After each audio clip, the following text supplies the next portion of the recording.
We're going to listen to a little of this, okay? While I light the fire. A year after Sebastian's disappearance, there's no really strong lead. There's no sighting yet. So tell me what you're feeling now. Here we are 1 year later.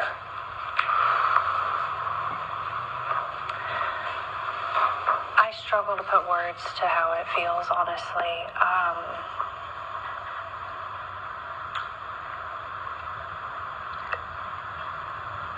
The amount of ups and downs, the amount of possible leads that haven't panned out.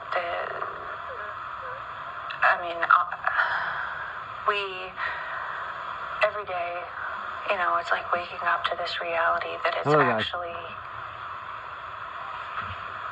real. And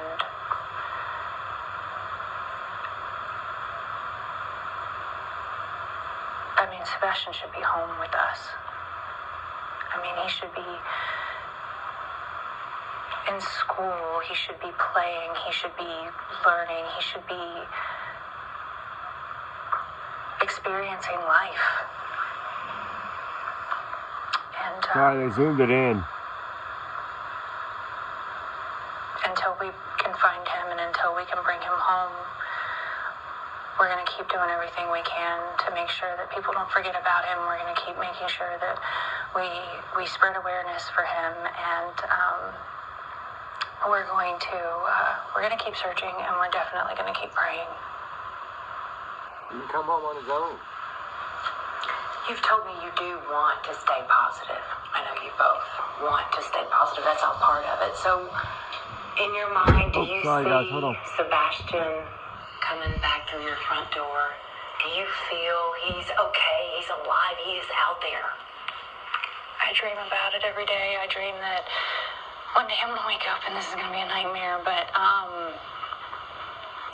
yes, I believe that my son is out there somewhere. I believe that we are going to find him. We are going to bring him home. And we're going to find a way to recover from this. And I'm going to watch him grow into a young man and, live the life that he deserves to have. What life What would you say to him when he walked in that door? Oh, God, I don't even know if I'd be able to speak. I'd probably bulldoze him down with hugs. Honestly, when I picture that, I just picture being able to hug him, to hold him, to smell it. Just to be able to hear his voice, to hear his laugh, to see him just be with us and be okay is okay. I can't wait to see my son. I want to find him so bad.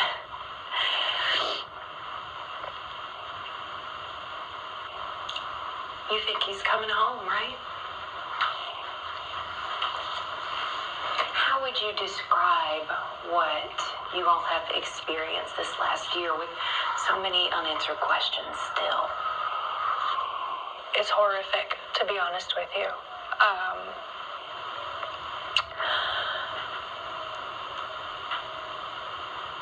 I don't know how to describe what it feels like to watch the news, to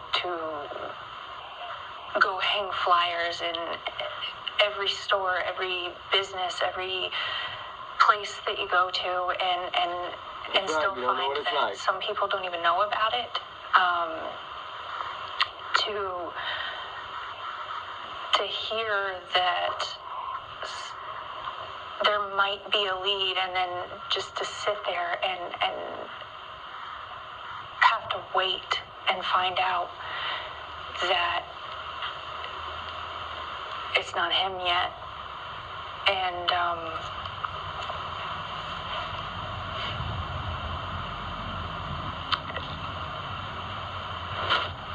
there she goes again. It's pure hell. There's nothing you can, there's no words, there's no no He way looks to put terrified. how this actually feels. And anybody that can, I don't see how. I mean, it's day-to-day life changes. Because what you told and us you're stuck. It's almost about the like it feels abuse, like it's a Groundhog Day. the diapers, Where you're just making sitting fun of there this kid, over calling him a and liar. over. You wait, and you hope a phone call may come in, you may get something, you may get a lead. Turns out to be nothing. That's how it feels.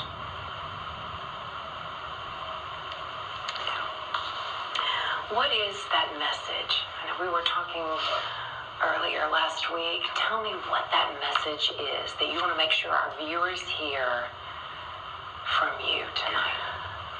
I want to thank everyone who is searching. I want to thank everyone who is spreading flyers, spreading awareness. I want to ask everyone not to forget, and I want to encourage people to keep helping and to keep bringing awareness not only to our son but to all of the missing children, because they all deserve to go home. You waited a year. And I would also like to say that if my son could hear it, that we love him so much and that we are going to keep searching, we are going to keep looking, we are going to find him, and we are going to bring him home. He can't bring himself home? He acts like he's a toddler. Describe your hope right now. Took 1 year to get that teardrop. 1 year. I'm trying to be positive as I can because I know that my son is out there. How do you know? I struggle to find words to even describe how it feels anymore because it's a living nightmare, to be honest with you. But at the end of the day, it's not about me. It's about the fact that Sebastian is out there and that we are looking for him, and we're going to keep looking for him, and we're going to keep praying to God that he is okay, and we're going to bring him home. Why do you have to bring him home? Why can't he come home on his own? Good, don't wait. This story, we know it's baffled our Hendersonville community. We know it's baffled the mid-state community. It's baffled much of the country as they hear about it. Is there anything that stands out to you that's the most baffling? Like you're just trying to understand? How we've gone this long and still haven't found him, honestly, is... Because he won't tell us where he is. How we haven't found him yet. Allegedly, in my opinion. Look at the camera. Why do you think Sebastian is still missing? That's a good question. That's tough to say. I mean, it was the largest manhunt in Tennessee history. Here we go For a again. child.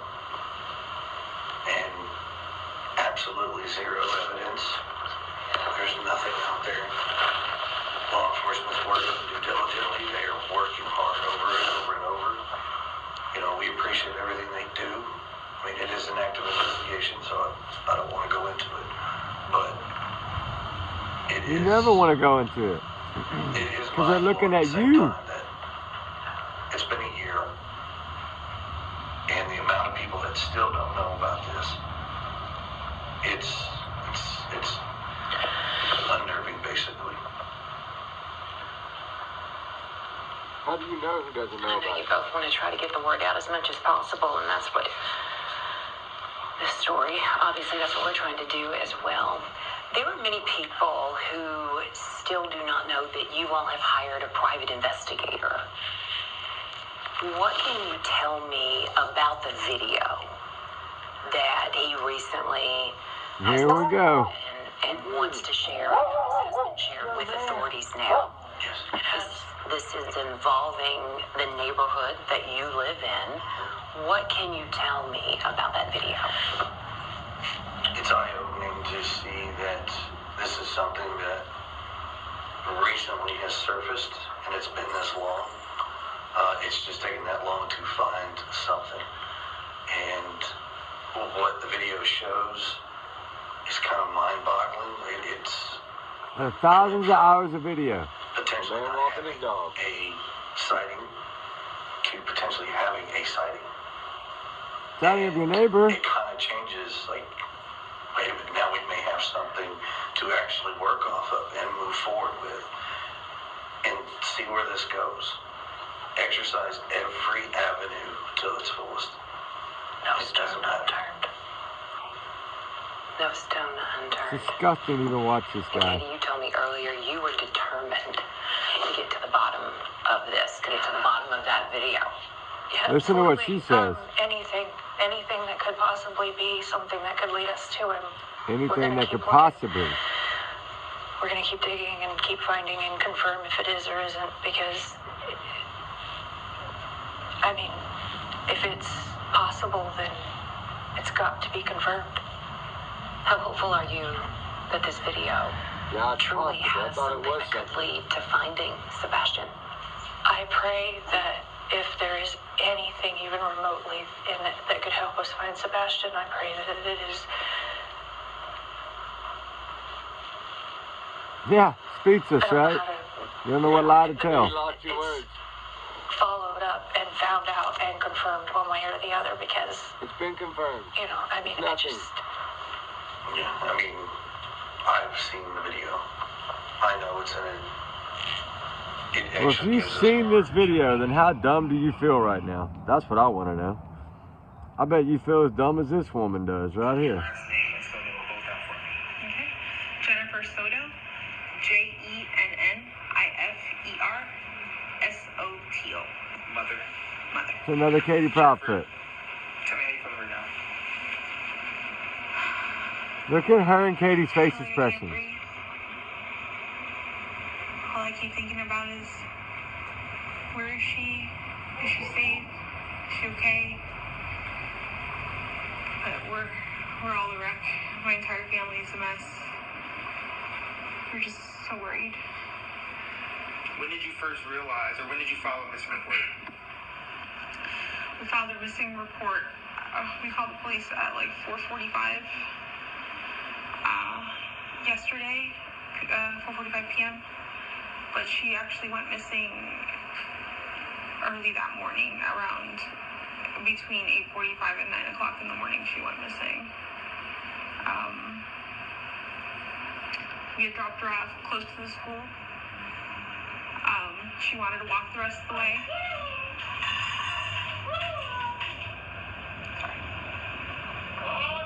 A lot of people say that's a dog bowl, but the dog bowls are in Jen's room, and they're just regular bowls. That's what I don't understand.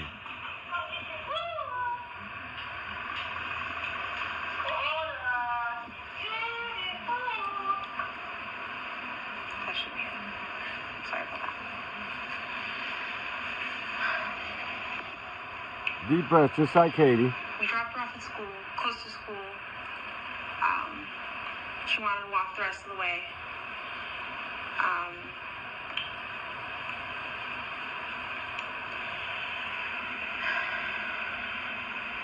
not sure what I'm allowed to share. Yeah. Share whatever you feel comfortable sharing. I know you had conversations with detectives.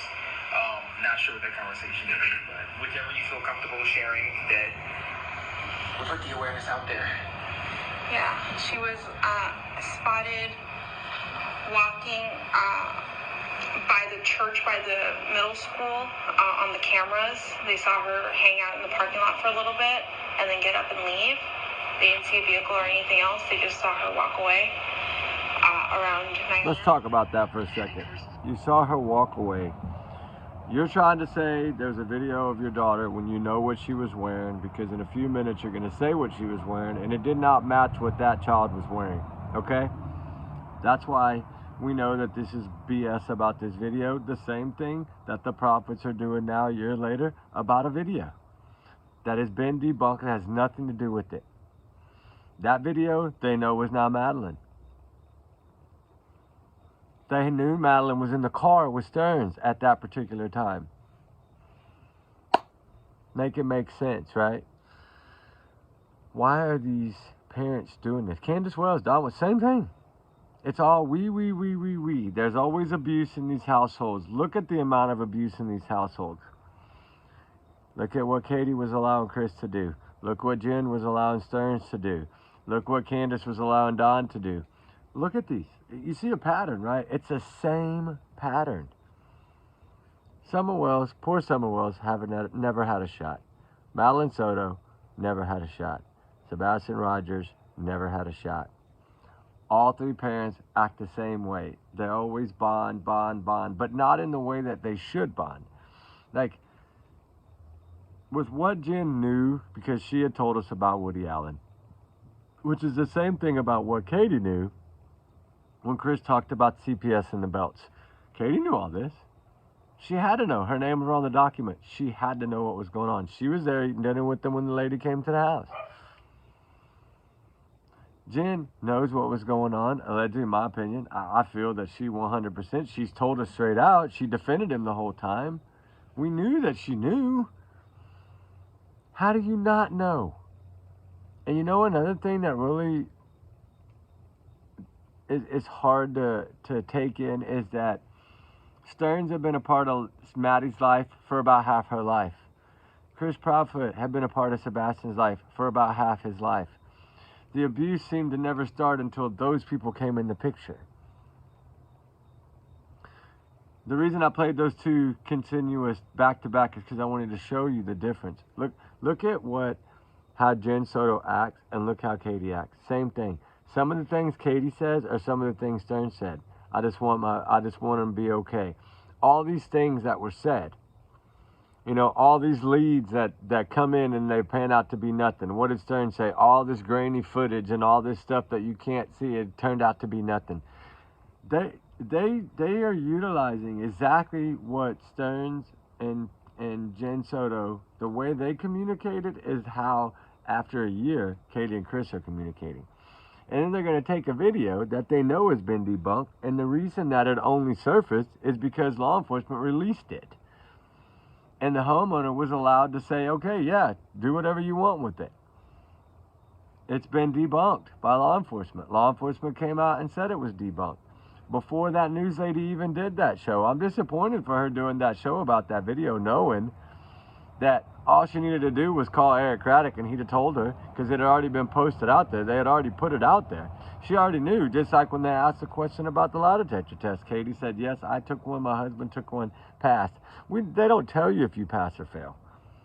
We've determined that by now with everybody that has checked on this. Show me one place that says that they usually give the results to them. No, they don't. Because they don't look at it as a pass or fail. They look at it as a way to build something, to check inconsistencies in the stories. This is why they do it. Right? Chris Proudfoot, I don't believe, ever took a lie detector test. I don't believe he did. There's no proof of it. There's no proof that his alibi stands either, right? His alibi sticks about as much as Brian Kohlberger's Stargate's alibi sticks. That's how I feel about Christopher Proudfoot. And the truck Wi-Fi and all these things, the diapers and the abuse and the calling Sebastian a liar, and then you get up here a year later and you try to act like this straight face, like nothing, right? And you want to talk about a video that's been debunked by law enforcement. That's what I didn't get. It's like, okay, this thing has been freaking vetted, right? And if we get to the end. Sebastian, I pray that if there is anything even To figure this out. Okay, this is the next part. I want to see this a little bit. Hold on. Doing what they can, and with the help of like TBI, the FBI, all of that. I mean, I believe Secret Service was involved in the beginning. Maybe they can look at this video as well. They've already done it. Let's bring people back to the table, and let's They never left the every table. possibility of enhancing this video, looking at whatever, and tackling what it is to get an answer. The man walking a dog.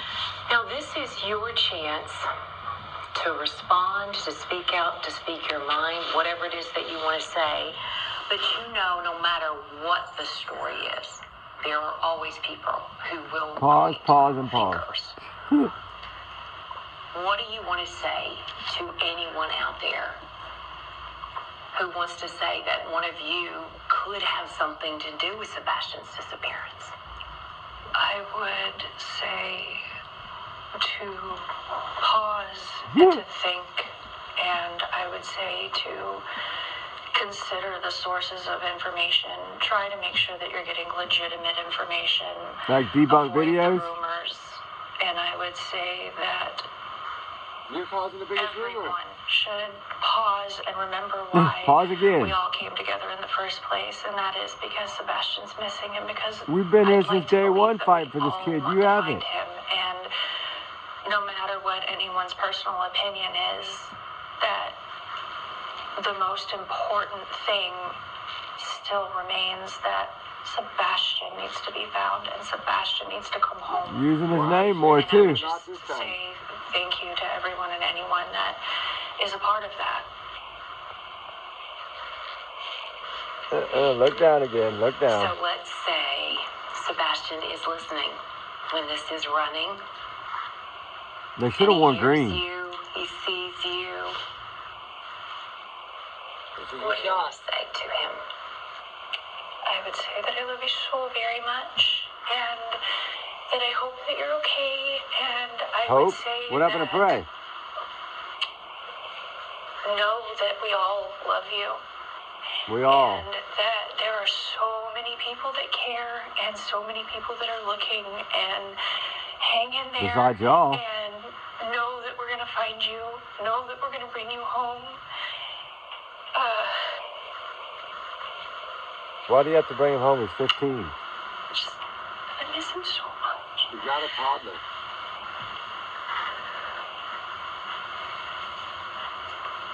So at this point, it's keep searching. People keep looking. She's telling them what to do. Keep searching, keep looking. We keep putting up new flyers. I know a lot of places, they take them down after so long. We just keep going back and putting more up. Where? I refer to my original request just to anyone that's willing. Don't let him become forgotten. Don't let him become lost in the next story.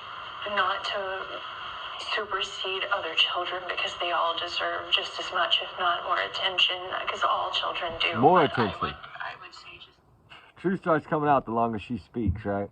She goes from I pray to I hope that he's okay. I mean, these things that she does just blow my damn mind.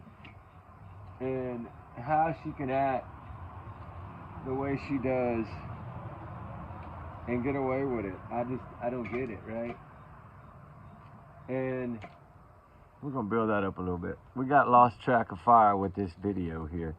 But you know, these things, if we look at everything they've done and said, right, when we get, let me find this one part of Stern, because I want y'all to listen to. Katie says exactly what this dude says. I'm not joking. Okay, here it comes. All right, guys, y'all ready?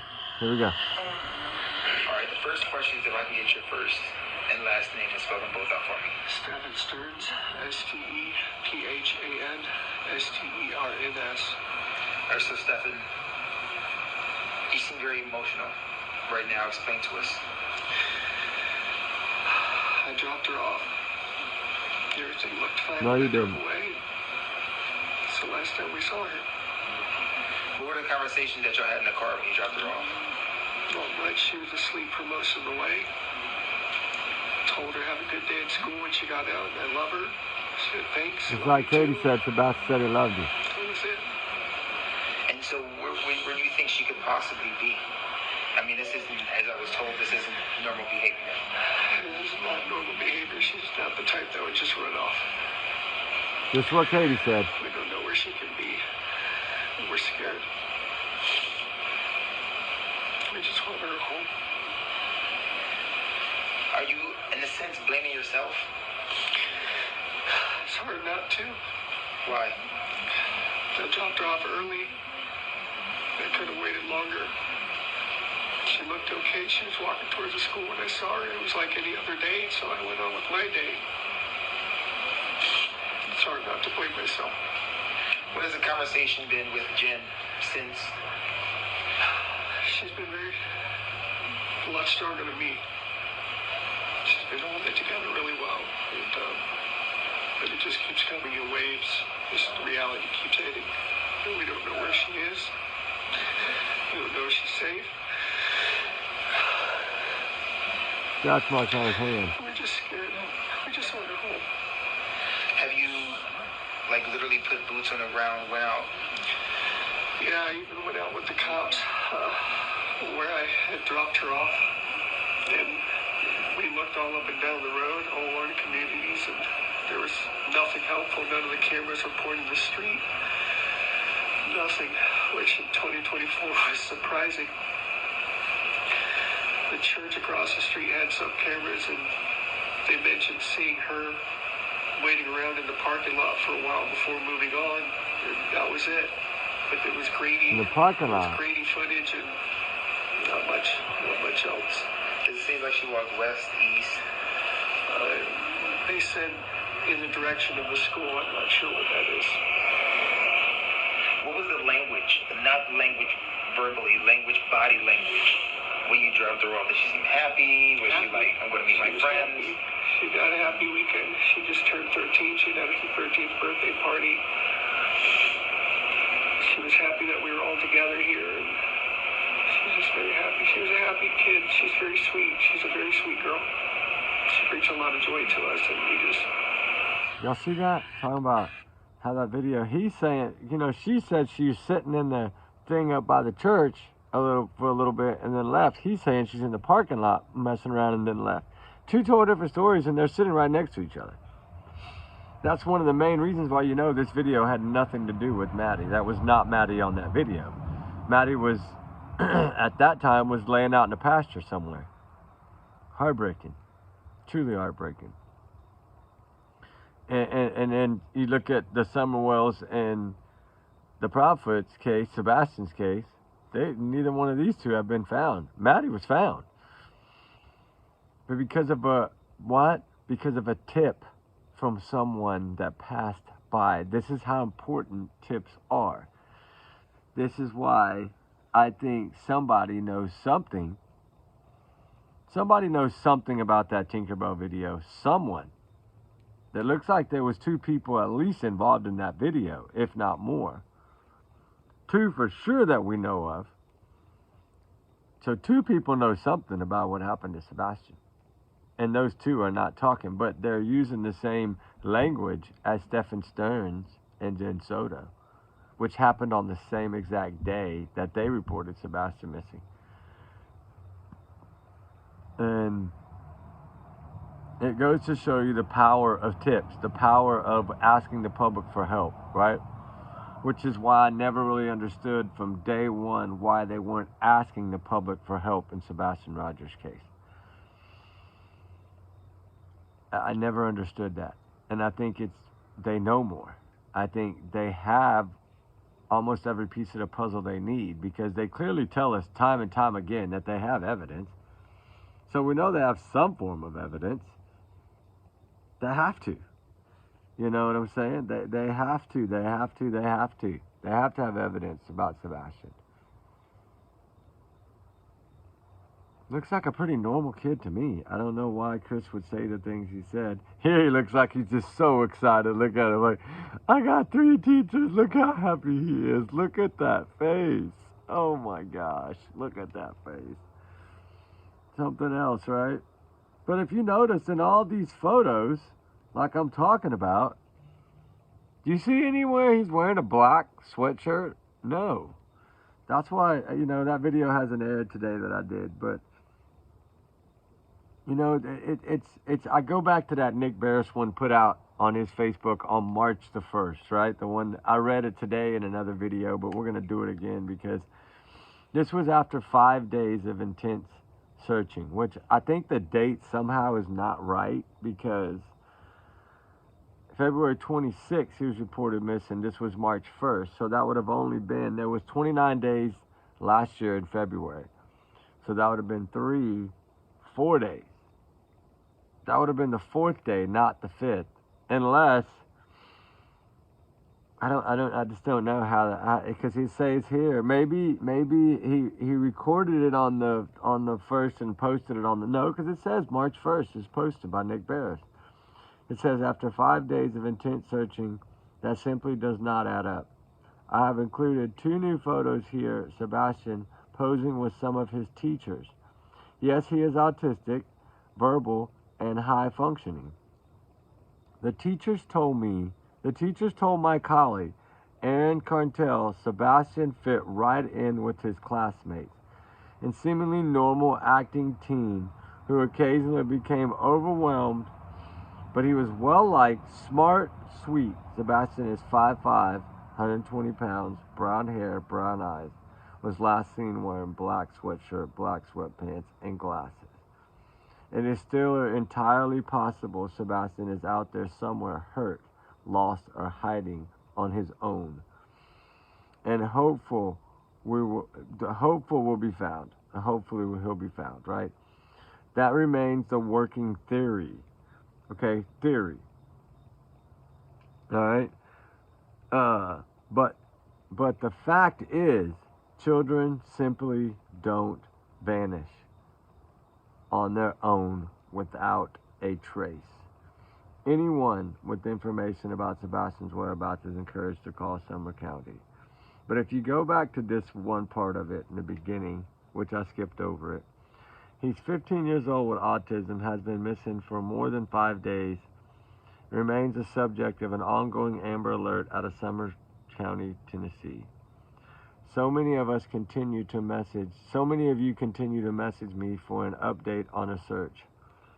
Authorities did not give a new briefing today, which means there have been no new significant developments, at least no developments they want to share. But I assure you, much is happening behind the scenes. This was 5 days in, guys. What we do know is crews in dive suits today searched waterways and even drained a nearby pond. A bloodhound was searching around the family home where Sebastian was last seen. His disappeared sometime late Sunday night, early Monday morning. To date, there have been no confirmed sightings of Sebastian, no video of the team captured on any ring or security cameras in the neighborhood. The dogs have not picked up any scent of the boy. The working theory is Sebastian walked away barefoot from his home. That certainly remains a possibility, but those familiar with the ongoing investigation tell me, yes, the search will continue on foot using drones, dogs, and aircrafts. But here is the shift. Other investigators will now double back to the home and immediate area. They will re-interview and vet everyone who knows the boy from friends, neighbors, and family members. I know the TBI interviewed Sebastian's mother and stepfather separately. Authorities say the family has cooperated to this point. So far, family members have declined to speak out publicly. I'm told authorities now must consider the possibility of foul play. Why? Consider a barefoot teen walks away on his own, and there is no scent picked up by the dogs, no security video showing him in the area, and after the 5 days of the intense searching simply does not add up. Think about that, right? And then this was that one Facebook post, right? That to Fufu, whoever that Chris Proudfoot was sending this to, when it asked the question of, have you both taken poly tests, and if so, what were the results? Thank you. Then 44 minutes later, Christopher Proudfoot answers Fufu, yes, and the results are passed. So the question was asked simply, did both of you take tests? He said yes. This was early on, when we know that didn't happen. Because he told Nancy Grace somewhat a few weeks later that no, he hadn't taken one. But you know, if you really go back to these things here, and you talk about the school not being open when she went, I've always said the morning drive is going to play a role. I think that everything is going to play a role in this. I think that there's so much, right? Like, as y'all know, these wooded areas are so thick that we've been in down there, and you know, this was one of the areas that actually we had searched, and we took y'all with us on this one particular area there, on the curve of that river before that sandbank, right? If you keep looking, you see where the sand starts here and then goes around that corner. That's exactly the corner we were on that day, and you know, we just turned up nothing there. We found those clothes, remember, but it was like a pile of clothes. It wasn't nothing. But you know, like I say, I think that these two right here know something. I mean, just look at him. His mother looks evil as can be, to my opinion. Allegedly, she looks evil, right? Everyone's innocent until proven guilty. We get that. But you know, this video that they're trying to use, right?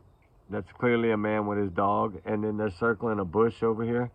I know I have the same photos from that neighborhood, not taken at that particular time, but of course mine was back in December that we took the photos. But you know, when you get this information, you know, of the amount of area that was covered, right? And you realize law enforcement did everything in their power that first 7 days to search, to locate him, right? If he would have been there, he would have been located, right? And the craziest thing of it all is that all those areas that y'all know, you know, those waterways and all those creeks and stuff that we've been searching have yielded nothing, right? And tomorrow is my last day, and then I'm gonna be off for a few weeks, so we're going right back. But you know, it's these. I think they're identical, these people here, and you know, of course, Stephen Stearns and Jen Soto fall into this same category, guys. They do.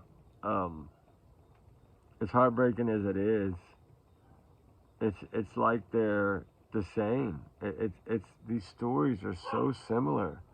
You know, Summer Wells and is so similar to Sebastian, and in the same state. You know, I mean, of course, Maddie Soto was in Florida, which is a different state, but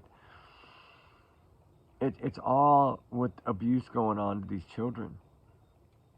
Yes, Sebastian was a couple of years older than Maddie and quite a bit older than Summer. Summer Wells, I think they pretty much told us, every professional that's looked into this case has clearly said they do not believe abduction. They do not believe somebody took that child off of that property down that steep ravine, and that thing is steep. It's no joke. I mean, what are the odds of somebody randomly finding that place that didn't know it was there? Now, did they allow her to go with someone? That's a possibility, but I think something happened in that car that day, or Don had somehow figured out where Candace was at that water hole and showed up, right? And we know how overly jealous and he was, and she had basically, I mean, right before Summer even went missing, she was gonna leave him. She was gonna press charges on him for the assault and all that, and then somehow let that go. But I think it was more or less of all the substances they were abusing, and like learning about, you know, Don's family growing up and how his dad was going to get rid of him, and you know, he was going to get rid of his kids, and that Don has been to these places that sell children, and but yet he never reported any of this. He never called law enforcement, right? He never said any of these things. I don't know if half of what this man says are even true, but does he know something? Yeah, I feel he does. I think everybody feels that he knows something. I think he's covering for Candace somehow, some way. I do. I've always felt that way. I think Candace and the grandma know. Them two stubborn women know. And I think it happened on their watch. I think there's just so much in these stories that are similar. And we did a deal before on it months ago about the copycat videos, right? About all these 3 cases being same. That's kind of why I wanted to talk about this, because I went back and I was watching that video of the year with Katie and Chris again, and I was like, you know what? I can compare that one to the Madeline Soto one, you know, with Jen Soto and Stephen Stearns. And my God, Katie used a lot of the same language. Even from the start, when, you know, because she didn't talk for 8 days, so they already knew about Maddie. They had already seen all the headlines. They knew everything that was going on. They had probably watched Jen and Stephens give the interview, because Katie used a lot of that language. A lot. Just like Chris Watts. Just like a lot of these people use the same language. Abusers. People that don't care about their children. I hate to say it. It's to be the bearer of the bad news on that, but if she truly cared about Sebastian, he'd be at home right now. That's how I see it. Because for one, the first time Christopher would have laid a hand on that child, he would, if she would have really cared about Sebastian, Chris would have been gone. I mean, she wasn't the one that had been married 5 times. He was. There's a reason for that. I don't care what anybody, there's a reason that you're married that many times. It's because your true colors of your chameleon came out after you married. And they realized who you were. And then when you started trying to lure them into your family of evilness with your mom, and, you know, we know that he's a mama's boy, a big mama's boy, and he probably still has a pacifier in his pocket, I'm sure, with his mama's name on it. There's no telling. I mean, he is a mama's boy 100%. I think that he's probably one that calls his mom every morning when he wakes up, calls her every night before he goes to bed, probably texts his mom all day. He's just a mama's boy. I think mama helps him financially as well, too. I don't think that him and Katie are living the way they're living on their little bit of checks. I just don't see that happening. Not in a $500,000 plus home. You know, that's $3,500 payment a month with your military benefits, right? You know, because, of course, your loan rates are cheaper and things of this nature, so you can afford a bigger house. But yet, lo and behold, 25% down, you know, 20% down. I don't know what it is in Tennessee, but I know here in Texas it's usually 20% down. You know, you take 20% of that much money, that's a lot of money, guys. So, you know, his mom being in real estate and things of this nature, I think she's always helped him financially. And, you know, supposedly the campers, you know, was Terry's old camper and things of this nature. I don't think a lot of what they have is theirs. I think it's probably like Katie's car. It's not even Katie's car. That's Chris's mom's old car, right? It's like, look at how they take care of it. Ruby, that's enough. Look at how they take care of these people. She's been barking for like 10 minutes. It's just, it's weird, right? To think about. And then look at Jen Soto. Same thing, right? Her daddy. That's her daddy's condo. That's her daddy's money. She don't pay no rent, right? She lives in daddy's house. She doesn't pay rent there. So, I mean, think about it. Jen Soto is the same way as Chris Proudfoot, right? Mom and daddy take care of them. I mean, Jenna had no bills, really. And you know, to find out also that she wasn't working but only 10 hours a week. She had just started. She was in the internship of it all, I guess. So she was only doing 10 hours a week, and she had scheduled it for that Sunday knowing that was her daughter's party. Why do you need all this sleep if you're only working 10 hours a week? But yeah, you're going to go do $350 worth of Botox the next day? What was that, Maddie's money? Maddie's birthday money you were going to use? I don't know. Was there some kind of argument or fight about Maddie's birthday money? Because why was her envelope sitting out that said money here with some of her stuff taken by the investigators? Right? Why would that be out? Why would the little blue pillow that Maddie slept with every night, the stuffed animal pillow, be in Jen's bed with the blanket that looked like Maddie was laying in Jen's bed? I've always said, I firmly believe Maddie slept downstairs. I don't think she went upstairs that night. I really don't. I know a lot of y'all probably think I'm crazy, but her little stuffed animal, her blanket, all her stuff was downstairs. And if you go in Maddie's room, it looks like all the extra blankets, were piled on Maddie's bed, just piled there. So did Jen and them throw all those there? And then to find out there's a picture of a set of white Crocs that were both sitting on the bed. And as one of the crime scene photos, there's a photo of this, of the two white Crocs. I don't think I have it here. No, I don't. I have it on my other phone. But yeah, it's a picture of, there's a blue Croc on the right on the ground, and then on top of the bed there's two white Crocs. I don't know, they might have been Jen's Crocs, because we know Maddie's one Croc was found in the dumpster and one was found in Jen's room. But that should have been enough right there for probable cause to arrest them both. Because if one shoe was in the dumpster, how did it get there?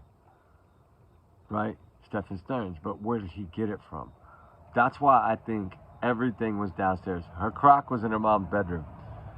When you take a shower and you get dressed, you're slipping on your Crocs. That's what kids do, teenagers especially. So, I mean, she had her Crocs on in her mom's room when she kicked them off to probably lay down and go to bed. That's what I think happened.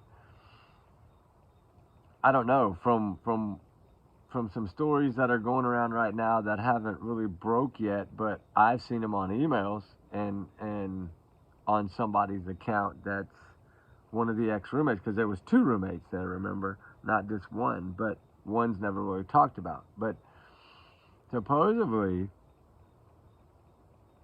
Jen, when she would have anxiety, she would go upstairs and sleep in her dad's old room. Evidently, that's what was going on, and that's why it explains to me why there would only be one pillow and one blanket on that bed upstairs, is because only one person was sleeping in that room. I mean, Maddie had a room downstairs, but she normally slept in the queen-size bed. And that's where the Croc shoe was found. That's where the other set of Croc shoes were found. That's where all Maddie's stuff was, pretty much. Her favorite pillow, big old squeezy beanbag pillow she slept with, was on Jen's bed, on that far side, with the blanket kind of balled up like she was sleeping right there. So I still think some kind of altercation happened downstairs. I think Jen's responsible for this. And I think Stearns is responsible for the cover-up, because she threw him under the bus. Like, hey, you've been doing this to my daughter. You can't let me take all the fall. You know, we're both going to go down in this. And I think somehow, some way, the argument at first was he put Maddie in Jen's car. And then for fear that he didn't want her in his car, because he didn't do it. And then somehow she persuaded him to move her to his car, and I think that's why the cadaver dogs hit Jen's car. And they were hit while on body camera. I've seen that body camera. That dog goes straight up to that car, straight up to the back end of Jen's car. It hit on that car. So it tells me one thing. When a cadaver dog hits on a car, there's a reason. So make that make sense. Did that happen that night when he went back? I don't know. I think that body cam footage was the first night. And if that was the case, and that was the first night after midnight when that dog hit Jen's car, then that means he hadn't gone back out to that scene yet. Which I think it was still both of them that went to that scene. I think Jen was a part of the whole thing. I think she just somehow was like, hey, if you take the fall, then at least I can get lawyers and try to get you out. You know, like, we can fight for you and I'll defend you. And I think that's why she defended him so much in the beginning, is because that's a part of their commitment. But if you clearly look at that first interview they did at the apartment before they were booted out of there, which that should have been a red flag to Jen right then and there. When they kick you out of your own apartment, there's a reason for it. And she left like, no problem, okay. Like, you never saw her on body cam saying, please go search for my daughter. Where's my daughter? You haven't found her yet. Why are you coming back? Go find my daughter. Go find my daughter. She never did any of that. Just like Katie never begged for them to go search for Sebastian. You see what I'm saying? It's you compare them, just like Don and Candace. At least Don and Candace show more emotion than any of these other four. Yeah, I think part of that was they were so substance abused out, because, you know, Candace, of course, her eyes were all messed up, and she was talking like, I don't know, so slow. And so she was just talking off the chain, right? Candace was talking off the chain, like crazy off the chain. You know, little Summer, deserves to be found. We got the big search coming up. Going to be amazing. We're going to search for Sebastian too. We might spend actually 5 days in Tennessee next week. That's our goal right now. Hopefully the weather this time, we're going to pay, believe me, we're going to pay good attention to the weather this time. We're not getting stuck in that again. That was scary. We're not doing that. You know, but little Summer needs to be found, right? Little Summer Wells. We got to keep her name out there, right? And of course, Sebastian Rogers needs to be found, of course. And then Maddie Soto has already been recovered. We just need justice for Maddie. And I think it'll come. I think I've always thought that these two were involved, right? Just like I think the other two in the other case are involved, right? I think that's how it is, right? I think in Sebastian Rogers' case, I think Katie and Chris Prophet are involved, along with Terry and Kathy Bowersox. I think they're all involved in this.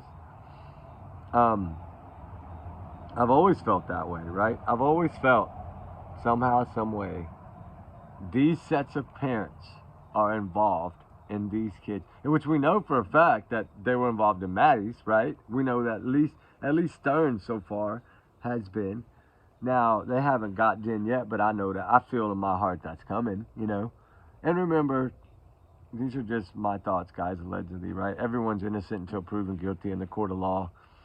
You know, I'm not a judge, a lawyer, or law enforcement. I'm not here to you know, to swear under oath. I'm just, you know, telling y'all my thoughts, right? My free speech that I'm entitled to. Yes, we're playing facts that were put out by the parents.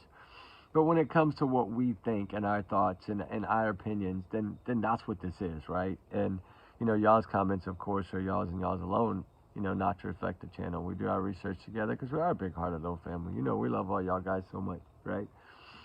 We appreciate y'all so much.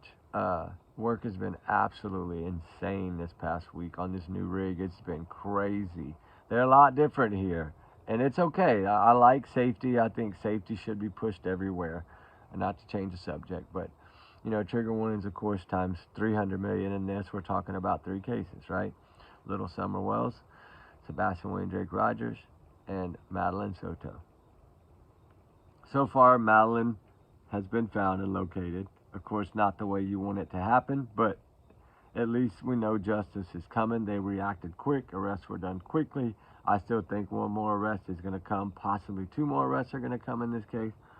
One, I'm pretty confident to say that Jen will be arrested. I know a lot of y'all think differently, and that's okay. That's why we're all entitled to our own opinions. I don't judge y'all, so y'all don't judge mine, right? We just love each other. That's it. But, you know, clearly it is. I think that something's going to go down in this, and I think they know Jen had a hand in this, and I think she dug her own hole. Start on. From that first interview that I played y'all a while ago, you could tell she clearly was not caring or concerned, just like how Katie was in her first interview, right? Not concerned, not caring, not begging from get off your ass. Yeah, y'all are lined up down the damn road, but where's my son, right? That's how Jen should have been. Where's Maddie? You know, get out there and find my daughter, right? You know, like Summer Wells, get out there and find my child, right? Oh, don't just say, oh, yeah, abducted. Somebody walked up that steep hill with all those dogs there, walked in that back door, grabbed Summer, carried her out. She didn't put up no fight, no scream, no nothing. No dog bark, no dog chase this person. So either one, the dog knew who they were and didn't get startled by these people, or Summer never even made it home.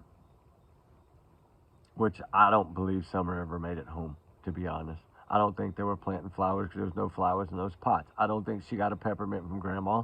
I think Grandma's a liar, just like I think Candace Wells is a liar, just like I think Don Wells is a bigger liar. Just like, I'm sorry to say it, I think Katie Prophet is the biggest liar out there. I think Christopher Prophet is probably one of the most biggest liars in the world. Stephen Stearns, I'm not going to say he lied in the front, but he's caught now. But now Jen, of course, has been telling nothing but lies. So, I don't know. I think it's going to come down to shocking news in all of these cases. I do feel that way. Seeing all these older cases now after 5 years for Brienne and all these popping back into the spotlight, just watch. Something's going to come of these. Like, I think Summer Wells' case will be solved eventually. I think it's too much pressure. I think it will be. Do I think Sebastian Rogers' case will be solved first? Yes, I do. I actually think Sebastian Rogers' case will probably be solved before Stearns is even done with court. I think Sebastian Rogers' case is probably coming any day. I think they got enough. I think they've, with that new warrant thing coming out, on April 2nd, it just after court criminal, and then him trying to throw shades that it's a subpoena, right? He just can't handle the truth, right? Like the debunked video, like all these things that they do. They tell us don't listen to these rumors. Well, you're spreading them. You're taking a video that has been completely vetted by law enforcement, Secret Service. How did you say it? Law enforcement, federal, some local, some federal, some state, some FBI, Secret Service have looked at it how many times? They've said there's nothing in that video. You say the flashlight video is nothing, and they've never debunked that one. That's the only one they haven't debunked, and that's the one you've tried to debunk from the start. Like I said, take that video, let your PI do it. They won't give you that video anyway. Nobody's going to get that entire video in the full. Law enforcement's not going to give it up.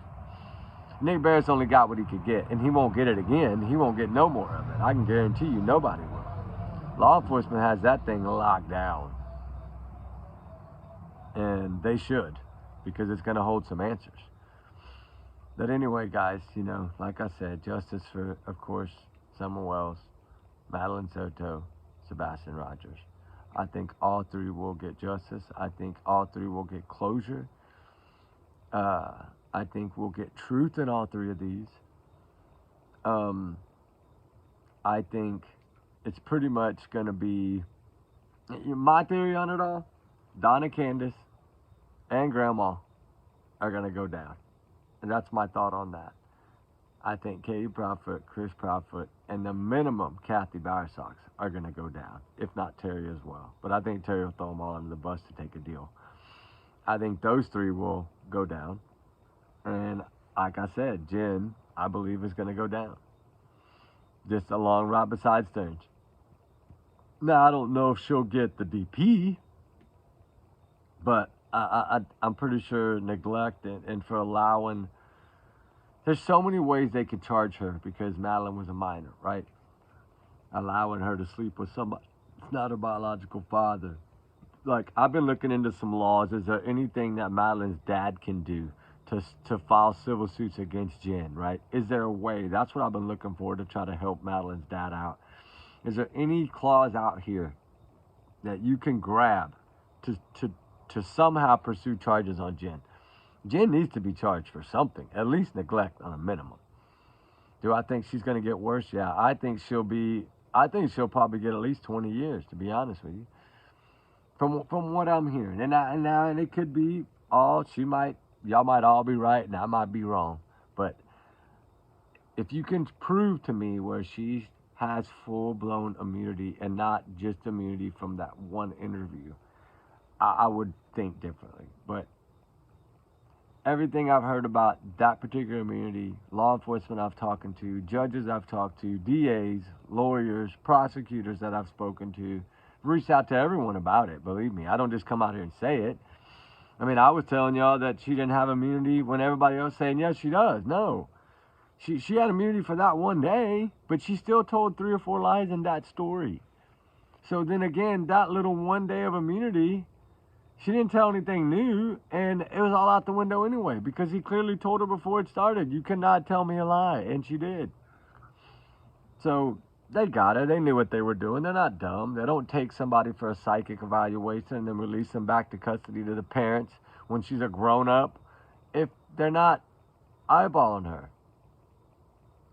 Did I think Jen would go on a run or do something dumb to herself? It's possible that she thinks she's going to go down. She's got anxiety really bad, right?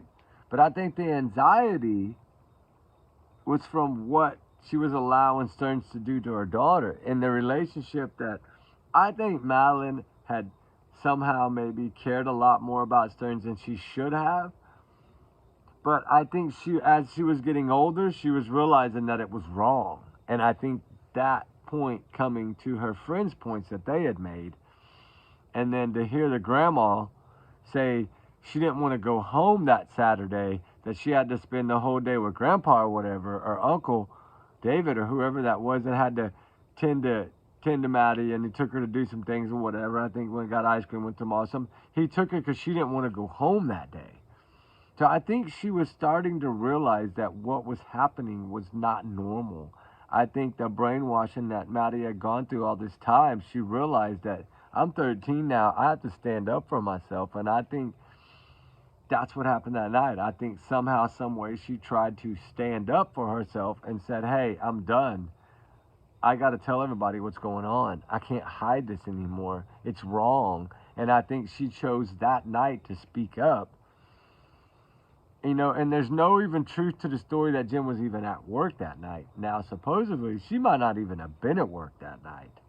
Now, this is all kind of new to me. I don't know if it's new to y'all, but I've been doing some really good digging on it. And I found out that she was only doing about 8 to 10 hours a week at that time because she hadn't fully started the new job yet. It was like the intern part of it or whatever. So it was just a few hours a week. So she could have chosen to not gone in that Sunday and went to her party. But I don't think Maddie wanted her at her party.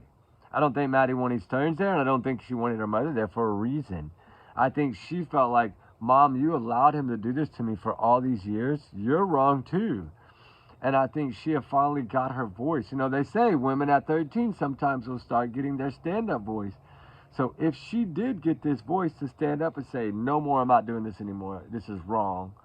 And I'm telling tomorrow, I'm going to the principal, I'm going, and that's what happened. I think they both snapped and realized, oh my God, she's going to get both of us locked up. Because if Maddie would have been alive to tell her story, would they both be locked up? I believe they would, and I think y'all feel the same way. Because only Maddie knew if her mom knew, right? Maddie knew if her mom really knew. If Stearns is correct, and they had talked about it, and Jen had joked about it before and thought it was normal, that's why she had pregnancy tests and all the feminine products laying everywhere, and Stearns' underwear were in Maddie's hamper, and Maddie's clothes were in Jen's hamper, and there was just such a big cluster, you know what, over there.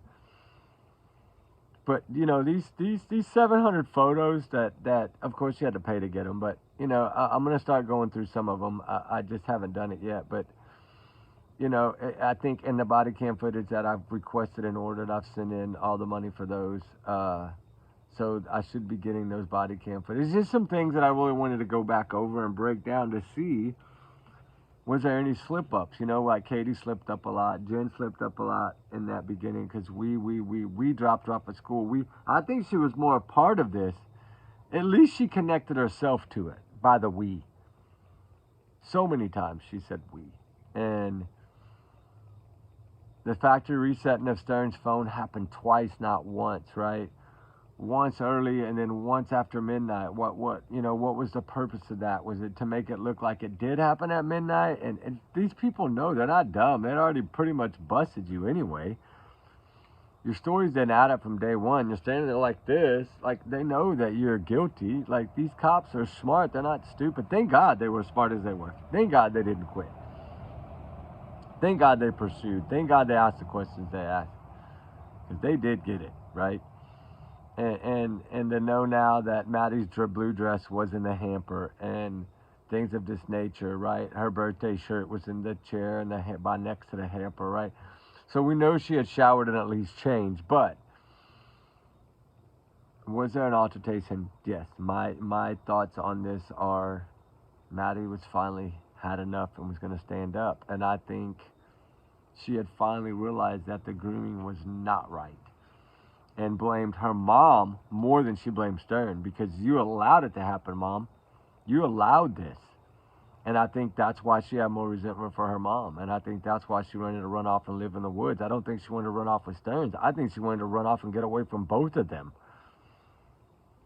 But why she didn't go to Grandma, right? Grandma would have had them both arrested. Grandma are going to fight for their kids, right? Their grandkids especially. I don't know, guys. Anyway, I hope y'all had a good fire chat. Fire's out. We made a fire chat tonight. Finally, we had no wind, no rain. We got one down. I know it's on all 3 cases. I hope y'all enjoy it. But anyway, justice, of course, for Maddie. I feel it's coming. of course, we need truth for Sebastian Rogers, and we need truth for Summer Wells. And whoever's responsible needs to be held accountable. And hopefully some handcuffs will start flying pretty soon. At least get some kind of answers, right? I think that they are doing work behind the scenes. I think Nick Barris told us on day 5 there's a lot going on behind the scenes. I think they got a lot more. Look how tight-lipped they've been about it. Tight-lipped, guys. They've never released the Roadhouse footage. Cops didn't do that. They never released any of this stuff, right? They've just the ones that they've said no have no meaning, but they didn't say, oh, you know, they just didn't use that video because it's not necessary. And then, of course, they grab one and then give us all these rumors and lies about this video, knowing that it's been debunked. As much as they're supposed to be cooperating with law enforcement, they should have known that this video had no meaning. But yet, they need something to hold on to because their backs are against the wall, right? They thought people would just forget about Sebastian Rogers, but it doesn't happen that way. And we don't pause, Katie. We fight harder. Okay, guys. Y'all have a good night. I'm getting out of here. I'm ready for bed. I got to get up in a few hours to go by work, but I wanted to come on and do one tonight. Hopefully it'll load quickly. I got another Sebastian Rogers video loading 45 minutes from today. So this morning early.